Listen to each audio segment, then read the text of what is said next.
Olá, eu sou a Alessandra Barbosa, conservadora no Centro de Memória Unicamp, e esse é o Conservação em Casa, uma série de 5 vídeos preparados para a Semana Nacional de Arquivos, com dicas para você cuidar dos seus documentos pessoais, livros e fotografias. Acompanhe-nos pelas redes sociais e também pelo nosso canal no YouTube.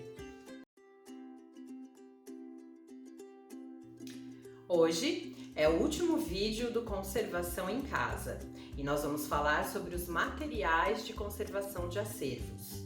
Também vou falar dos vilões da preservação, aqueles materiais e recursos que você nunca deve utilizar, pois podem causar danos difíceis de ser reparados ou até mesmo irreversíveis. E ainda, ao final, eu vou demonstrar como fazer 2 acondicionamentos para os seus documentos. Vamos lá?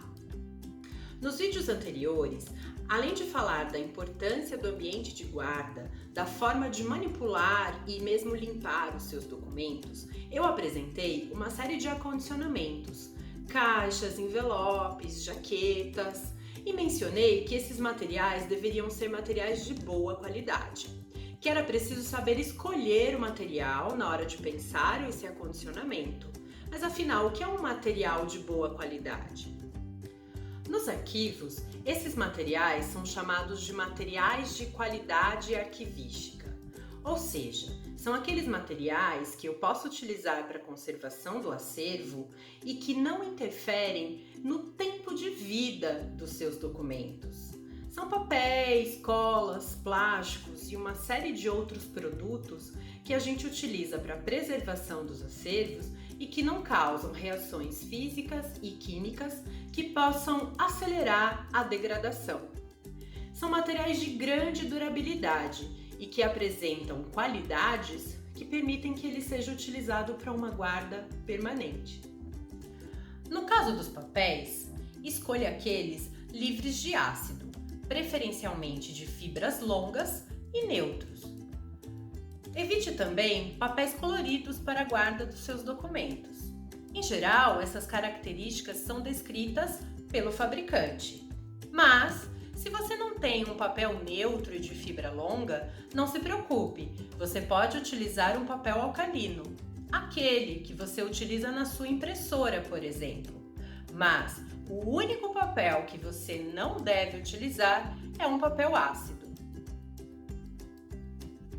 E uma dica: se você tem dúvidas se o seu papel é livre de ácidos, você pode utilizar uma caneta indicadora de pH.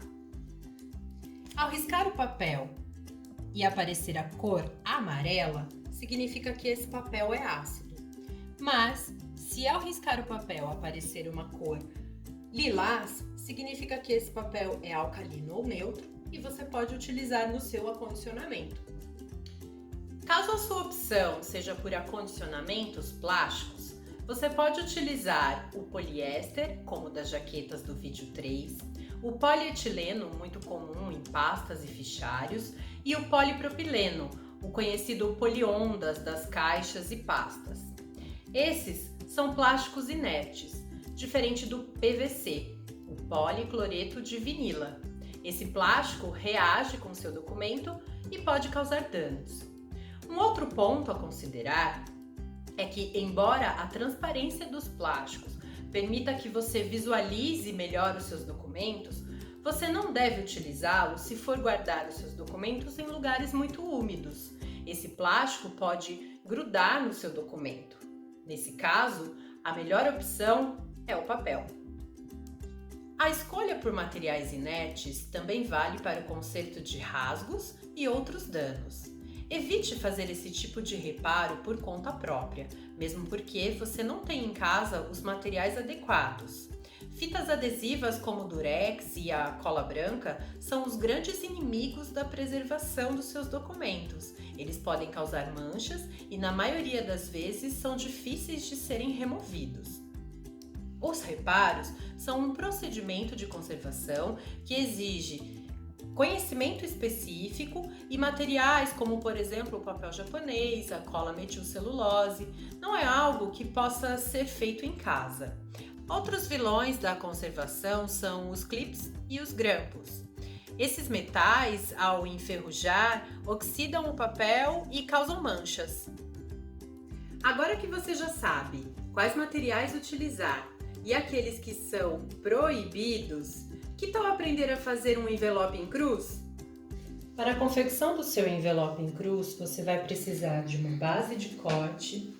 Se você não tiver, pode improvisar com uma placa de papelão, uma folha no tamanho A4, que pode ser alcalina ou neutra, lápis, boleador, estilete, espátula de teflon ou dobradeira, régua e um esquadro.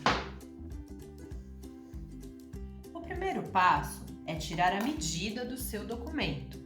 O meu tem 8 de comprimento e 5,5 de altura. Então, com uma folha de tamanho A4, devidamente esquadrada, vou marcar 3 vezes a medida do meu documento e, como margem de segurança, acrescentar 1 milímetro para compensar as futuras dobras, tendo como medida final um retângulo de 24,3 por 16,8 nesse caso.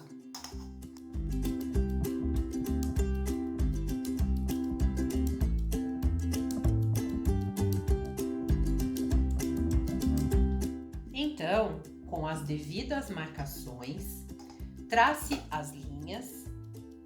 Nesse caso, vou utilizar o lápis para que você possa visualizar. Mas para que os traços não apareçam, você pode utilizar um boleador. Ele fará vincos no lugar do traço. Depois dos cortes, você já tem o envelope. Agora é só fazer as dobras. Posicione sua régua sobre a linha, de modo que ela cubra o traço ou a marca do boleador. Então, faça a dobra com uma espátula ou dobradeira. E pronto, você já tem o seu envelope. Se você fez o desenho a lápis, você pode apagar as linhas e guardar o seu documento.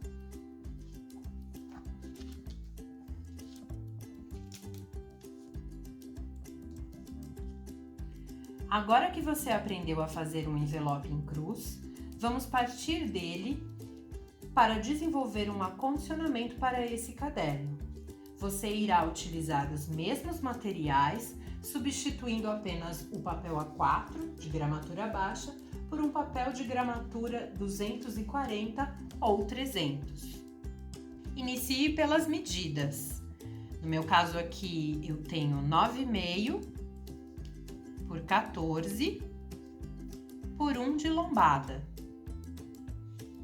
Como no envelope cruz, você deve desenhar as medidas do caderno 3 vezes, mas dessa vez considerando a espessura da lombada.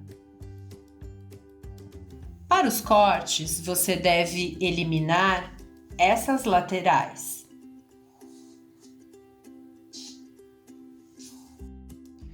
Confira as medidas.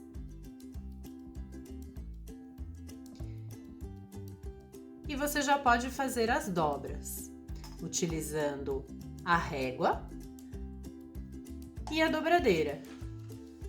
Você vai fazer vincos nas duas linhas, essa primeira e na altura da lombada.